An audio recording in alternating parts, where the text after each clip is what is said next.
AMADI Rajya Sabha da WAQF Amendment Bill pass TOUDUNA President NASU AYABA PIDUNA Act ONKHRABA WAQF Amendment Act 2025 pu YANINGDABA Phongdokpaga NATTANA HANDAK KASHMIR da CHATTHAKHIBA terror attack da MEECHAM KAYAGI PUNSHIBU PIKHAMNAHANKHIBAGI Nungaitaba Phongdokpaga Loinana Duwa Amasu Sora Bazar Da Meeyam Saruk Yaduna Panthokkhre ngasigi thoram aduda Anjuma Narsul Islam Ulma-i Association ki President Maulana Mujibur Rahman Jamiat Ulma-i Hind Sora ki President Maulana Janab Khan Madrasa Arabia Husaniya ki Principal Maulana Tamizur Rahman Jamia Rahmaniya Sora ki Founder Principal Alhas Maulana Abdul Haq Kwasmi Amadi All Sora Club Coordinating Committee ASCO ki President ML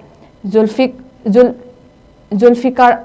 Alam Sek Amadi Atai Miyoi Kiasu Saruk Yaki Thoram asida All Sora Club Coordinating Committee ASCO ki President Alam Sek na hai ngasi gi thoram asi ahanbada handak Kashmir gi Pahalgam da lam koiba lakpa MEECHAM kayabu tamthiraba terrorist singna punsi manghankibabu akan mong da condemn tawri loinana WAQF Amendment Act asibu su athubada reject tawbiduna santi leiba ama ohensi aikoi amana amagi saitheng oigadaba thabak thoram sing kaidawnungda tawroidabani loinana Handak lakadoriba Supreme Court ke hearing asida susoidana logi ona tainaba amadi dharma amagi chaitheng oigadaba bichar amata pumnamangna ikai khumnariba Supreme Court nasu tawbirak loi achumba wayal tawrakani haibagi thajabaga loinana